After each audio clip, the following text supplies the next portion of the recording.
Democrats didn't just win Alabama on Tuesday night. They won their clearest path yet to taking back the Senate majority next year. No, we're not saying the Senate majority will definitely switch parties in next November's midterm elections as a result of one race, as remarkable as the race was. But thanks to Alabama, Democrats' path just got a lot easier. Before Tuesday, Democrats needed to pick up 3 seats to take back the majority from Senate Republicans' 52 to 48 hold. Now that Democrats have picked up the last state they ever thought would be in their column, they need to pick up 2 more.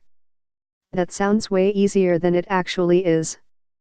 Most of Democrats' effort will be focused on saving their incumbents from losing to Republicans next year. Democrats are defending 3 times as many seats as Republicans in 2018, a function of Democrats' success in 2012 elections. 10 of those Democrats are running in states that went for President Donald Trump. By a lot in West Virginia, Trump beat Hillary Clinton by more than 40 percentage points. Put another way, the map is still very, very difficult for Democrats next year. But nearly everything that needs to align to give them a chance under difficult circumstances appears to be aligning. And then some. We've laid out above that, thanks to Sen-elect Doug Jones, Diala, Democrats need to pick up opportunities. They have at least 3. Democrats have a pickup opportunity in Nevada, where Republican Sen. Dean Heller is caught between a pro-Trump primary challenger and a state that voted for Hillary Clinton last year. In Arizona, Democrats got a huge gift when Sen.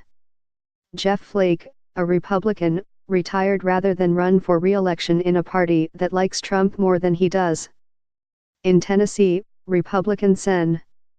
Bob Corker announced his retirement, and a popular former Democratic governor, Phil Bredesen, announced last week he'd try to win the seat. None of those races are guaranteed to go to Democrats, even after an extraordinary win in Alabama. Even before Alabama, Democrats were hoping that Republicans' intra-party fights would make it easier for Democrats to get their 10 vulnerable senators re-elected.